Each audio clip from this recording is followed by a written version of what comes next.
할렐루야. 오늘도 주의 말씀 앞에 나오신 여러분을 주의 이름으로 축복합니다.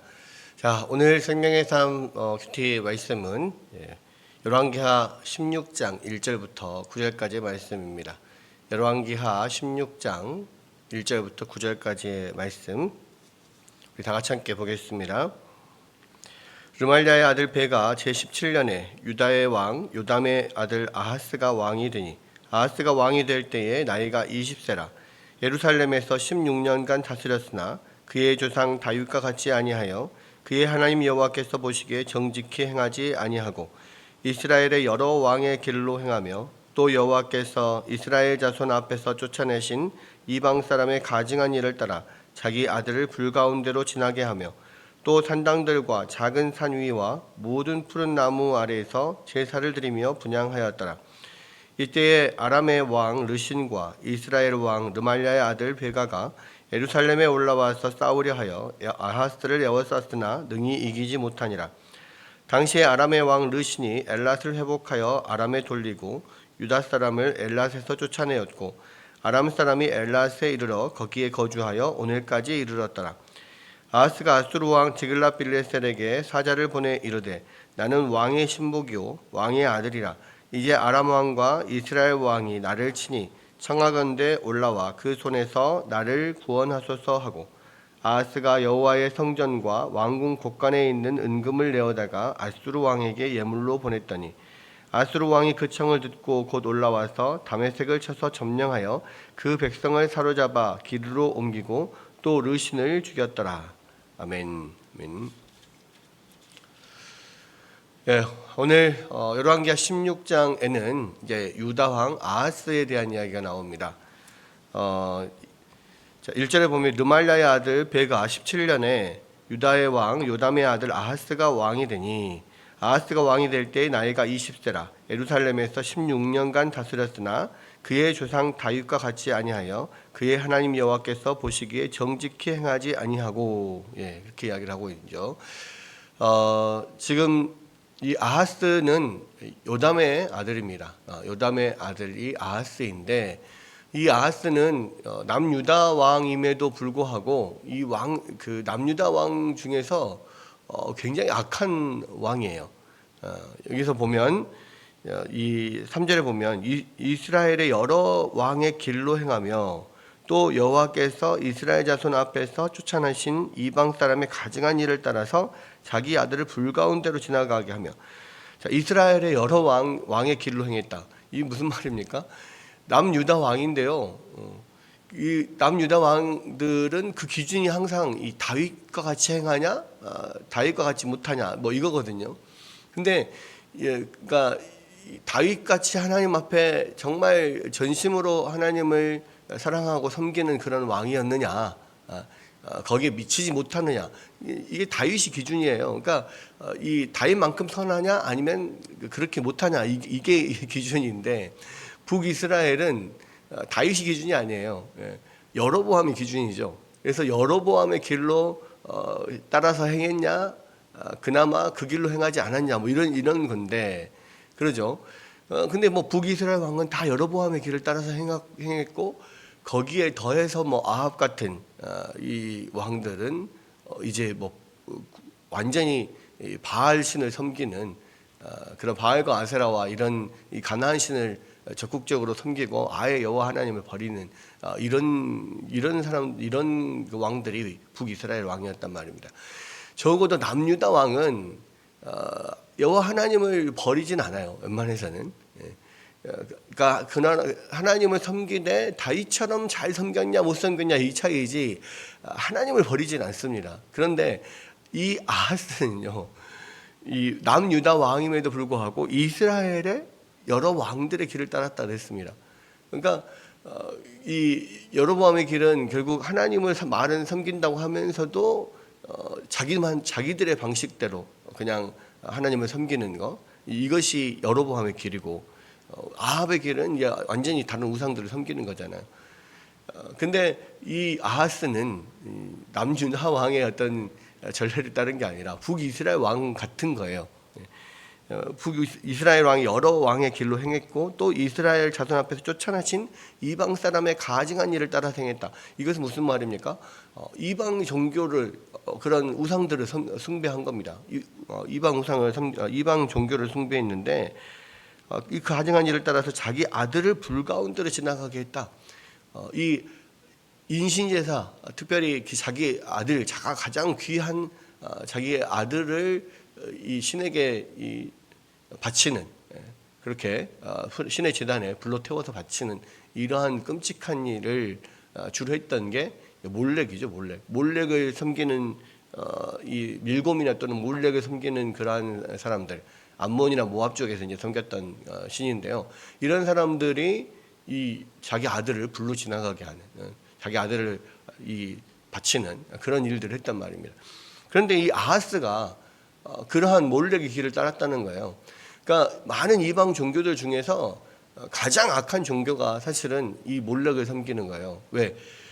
하나님은 인신제사를 그러니까 좋아하지 않거든요. 하나님은 인신제사를 사람 하나 앞에 드린다, 이게 제사를 한다, 이것만큼 악하게 여기는 게 없거든요. 그런데 아하스가 이런 일을 했다는 겁니다. 그리고 또 산당들과 작은 산 위와 모든 푸른 나무 아래서 제사를 드리며 분향하였더라.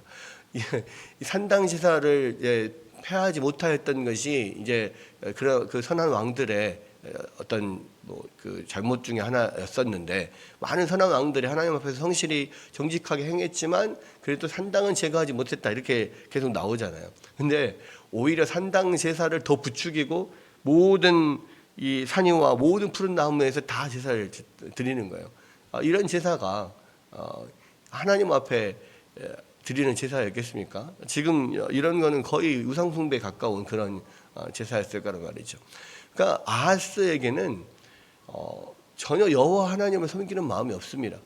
그리고 그냥 가나안 이방인들이 섬기는 그런 신들을, 그 중에서도 가장 최악의 그런 우상들을 섬기는 그러한 왕이었다는 거죠. 근데 어떻게 이렇게 갑자기 이런 유다에서 이런 왕이 나타날 수가 있는가? 그것도요, 이 아하스는 요담의 아들이잖아요. 요담은 하나님 앞에서 정직행한, 참 정직행했다라고 인정받는 그런 왕 중에 하나입니다. 그리고요, 요담뿐만이 아니죠. 자기 아버지 요담 그 위에 할아버지인 아사랴, 또 증조 할아버지는 아마샤, 다 하나님 앞에서 선한 왕들이라고 인정받던 왕들이에요. 물론 아마샤나 아사랴는 말년에 또 교만함으로 하나님 앞에 징계를 받은 그런 왕이긴 합니다만은, 전반적으로는 하나님 앞에 정말 선한 왕으로 인정받는 왕인데, 그 3대가 하나님 앞에 선하게 인정받는 왕이었고, 요담은 특히 그 3명의 왕 중에서 더 하나님 앞에 인정받는 왕이었어요. 그런데 그 아들은 이런 개차반이 나오는 이런 일이 있냐는 거예요. 정말 도대체 이게 무슨 일이냐? 어떻게 가정 교육이 어떻게 됐건 이런 일들이 일어나느냐? 우리가 이렇게 생각할 수 있습니다. 근데 재밌는 것은요, 이 가장 그래도 선한 왕 중에 하나였던 요담의 아들인 아하스가 또 이 정말 전례 없이 엄청난 악한 왕이잖아요. 근데 또 그 악한 왕 아하스의 아들인 히스기야는 또 이 다윗 이후에 가장 하나님 앞에서 선한 왕, 종교개혁을 일으켰던 왕, 이렇게 지금 또 받아들여집니다. 그리고 또 그 히스기야 왕의 아들 므낫세는 엄청나게 악한 왕으로 또 등장을 하죠. 그러니까 도대체 어떻게 그렇게 선한 왕 밑에 그렇게 악한 왕이 나오고, 또 그렇게 악한 왕 밑에 또 그렇게 선한 왕이 나오는가? 우리가 도대체 이해할 수가 없잖아요. 여러분, 이것을 통해서 우리가 알 수 있는 게 뭡니까? 우리 자녀들은 어떤 좋은 환경을 만들어주고, 뭔가 어떤 가정 교육을 잘 시킨다고 해서 우리의 마음대로, 우리의 뜻대로 되는 게 아니라는 거예요. 결국은 우리 자녀들도 하나님의 은혜로 되는 겁니다. 그러니까 아무리 그리 선한 왕이 정말 선한 왕인데 그 자녀들 종교교육, 가정교육을, 신앙교육을 안 시켰겠습니까? 그럼에도 불구하고 이렇게 악한 왕이 나오는 거예요. 뭐 이렇게 악한 왕, 우상 숭배만 하고 그 우상 숭배 중에서도 가장 악한 그런 우상 숭배를 했던 왕의 아들인 히스기야가 종교개혁을 일으키고 그렇게 선한 왕이 될 수 있는 건 또 어떻게 해서 갑자기 그런 일이 나오는 거예요? 그러니까 하나님의 은혜인 거예요. 네. 여러분 자녀를 키워보면 아시겠지만 아무리 내가 열심히 정말 정성을 다해서 자녀를 잘 키운다고 해도 내 마음대로 되던가요? 내 마음대로 안 됩니다. 여러분 뭐 신앙 교육도 마찬가지고요. 그냥 어떤 학교 교육도 마찬가지입니다. 공부를 잘한 정말 부모가 부모의 아들들이 아들 딸들이 다 공부를 잘한 건 아니에요. 공부를 잘한 아들도 있을 수 있고 공부를 잘하는 딸들도 있을 수 있습니다. 그런데 또 그 중에서는 또 공부를 못하는, 공부에는 전혀 관심이 없는 그런 아들들도 있는 거예요. 그렇죠? 그게 부모 마음대로 되나요? 똑같이 누구에게나 똑같이 기회를 줬습니다. 자녀들에게. 그런데도 불구하고 그게 안 되는 경우들이 분명히 있는 거거든요. 또 목회자의 자녀들도 마찬가지죠. 뭐 목회자의 자녀는 뭐 아니면 도다 뭐 이렇게 이야기하는 경우도 많아요. 목회자의 자녀가 정말로 이 부모의 어떤 신앙을 따라서 하나님을 잘 섬기는 그런 뭐 신앙적으로 잘 바르게 잘 자라고 또 나중에 다시 또 이태를 이어서 목회를 하고 뭐 이런 경우들도 많이 있지만 또 한편으로는 목회자의 자녀가 엄청 엇나가서 아예 교회도 안 나오고 뭐 신앙생활을 저버리고 뭐 그렇게 속썩이고 다니는 자녀들도 많잖아요. 여러분 그걸 뭘 뜻합니까? 자녀들을 부모의 마음대로 할 수 없다는 거예요. 그리고 결국 자녀가 잘 되냐 못 되냐 이 세상의 모든 일이 마찬가지인데요. 결국엔 다 하나님의 은혜라는 겁니다. 하나님의 은혜가 있어야만 자식들이 잘 자라는 것이고 하나님의 은혜가 있지 않으면 자식들이 다 엇나가고 잘못되고 그런 경우들이 많은 거예요. 물론 부모의 입장에서는요. 우리에게 주신 자녀들이기 때문에 최선을 다해서 교육시키고 또 신앙교육시키고 열심히 부모로서 할 일을 다 합니다. 그리고 열심히 자녀들을 위해서 기도해요. 그것이 우리 부모들이 할 수 있는 최선입니다. 그러나 그 결과에 대해서 우리가 책임질 수 있는 부분은 결국 최종 결과는 우리가 책임을 질 수가 없어요. 여러분 그런 면에서 우리가 마지막까지 그냥 할 수 있는 것은요 기도할 수밖에 없어요. 이 세상에서 우리 마음대로 되는 게 없습니다. 그렇죠. 그 모든 것이 내 뜻대로 내 계획대로 되지 않아요. 결국은 우리는 기도밖에 할 수 없는 거예요. 하나님 앞에 정말 기도하고 간구하고 하나님 앞에 우리 자녀들을 올려드리고 또 우리 앞에 우리의 모든 미래 또 우리 앞날을 아버지 하나님 앞에 올려드리는 것처럼 우리 자녀를 그렇게 올려드릴 수밖에 없는 겁니다. 그런 부분에서 이 아하스가 어떻게 그렇게 신실한 왕 요담의 자녀로서 태어나서 이렇게 악하게 자라게 됐는가? 이게 참 아이러니이기도 하고요. 이것이 그러니까 이게 하나님의 은혜가 없으면 안 된다라고 하는 것을 우리가 다시 한번 깨닫게 됩니다. 그러니까 그렇게 하나님을 잘 섬기는 그런 가정에서 그런 왕가에서 아하스가 갑자기 태어나가지고 나타나서 그런 엄청난 우상 숭배를 했다는 거. 그것이 이 아하스의 첫 번째 그런 잘못 악행이라면 두 번째 이제 악행이 나옵니다. 5절에 이때에 아람 왕 르신과 이스라엘 왕 르말랴의 아들 베가가 예루살렘에 올라와서 싸우려 하여 아하스를 에워싸였으나 능히 이기지 못하니라. 지금 아람 왕 남유다 위쪽에 북이스라엘이 있잖아요. 북이스라엘 위쪽에 아람이 있습니다. 그리고 그 아람의 북동쪽이라고 하죠. 북동쪽에 앞으로 전체 크게 아수르 제국이 있어요.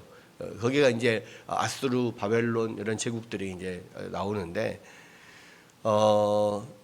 이 아수르 제국이 지금 한참 흥왕해질 때, 막 이 팽창하고 있을 때입니다.